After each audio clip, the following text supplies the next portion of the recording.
ಆಗಿರುತ್ತೆ. ಹಾಗೆ ನಾನಿಲ್ಲಿ ವೇದಾಂತ್ಗೆ ಇವತ್ತು ಲಂಚ್ ಬಾಕ್ಸ್ಗೆ ಕಾರ್ನ್ ಹಾಕ್ತಾಯಿದ್ದೀನಿ. ಕಾರ್ನ ನಾನು ಈ ಕುಕ್ಕರಲ್ಲಿ ಒಂದು ವಿಸಲ್ ಕೂಗಿಸ್ಕೊಂಡ್ರೆ ಸಾಕಾಗತ್ತೆ. ಸ್ವಲ್ಪ ಉಪ್ಪು ಹಾಕಿ ಬೇಯಿಸ್ಲಿಕ್ಕೆ ಇಟ್ಟಿದ್ದೆ, ಇವಾಗ ರೆಡಿ ಆಯಿತು. ಹಾಗೆ ಬಾಕ್ಸ್ಗೆ ಹಾಕ್ತಾಯಿದ್ದೀನಿ. ಮತ್ತು ಸ್ವಲ್ಪ ಅಂಜೀರು ಹಾಕ್ತಾಯಿದ್ದೀನಿ. ಅಂಜೀರು ಮತ್ತು ಕಾರ್ನು ಹಾಕ್ತಾಯಿದ್ದೀನಿ. ಮನೆಯಲ್ಲಿ ಈ ಥರ ಡ್ರೈ ಫ್ರೂಟ್ಸು ಮತ್ತು ಏನಾದರೂ ಕೊಟ್ಟರೆ ತಿನ್ನಲ್ವಲ್ಲ, ಅಂಥ ಟೈಮಲ್ಲಿ ನೀವು ಶಾರ್ಟ್ ಬ್ರೇಕ್ಗೆ ಈ ರೀತಿ ಹಾಕಿ ಖಂಡಿತ ತಿಂದು ಬರ್ತಾರೆ. ವೇದಾಂತ್ಗೆ ಯಾವ ಥರ ಇಷ್ಟ ಅದನ್ನು ನಾನು ಹಿಂದಿನ ದಿನವೇ ನಾಳೆ ಏನು ಮಾಡಬೇಕು ಅಂತ ರೆಡಿ ಮಾಡ್ಕೊಂಡು ಇಟ್ಕೊಂಡ್ಬಿಟ್ಟಿರ್ತೀನಿ. ಮತ್ತು ಇವಾಗ ಬೆಳಗ್ಗೆ ನಾನು ಅವಲಕ್ಕಿ ಮಾಡಬೇಕು ಅಂತ ಅವಲಕ್ಕಿ ಮಾಡ್ತಾಯಿದ್ದೀನಿ.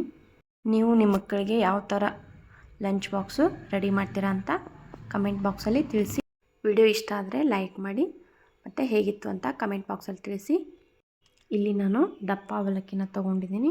ಇದು ಒಂಥರ ಟೇಸ್ಟು ಚೆನ್ನಾಗಿರುತ್ತೆ. ನೀವು ಒಂದು ಸಾರಿ ಟ್ರೈ ಮಾಡಿ ನೋಡಿ. ಹಾಗೆ ನಿಮಗೆ ಈ ವಿಡಿಯೋ ಇಷ್ಟ ಆಗಿದೆ ಅನ್ಕೋತೀನಿ. ಇವತ್ತಿನ ದಿನ ಹೀಗಿತ್ತು. ಇಷ್ಟ ಆಗಿದ್ದರೆ ಒಂದು ಲೈಕ್ ಕೊಡಿ. ಮತ್ತು ಮುಂದಿನ ವಿಡಿಯೋದಲ್ಲಿ ಸಿಗೋಣ. Thanks for watching. Bye bye. See you.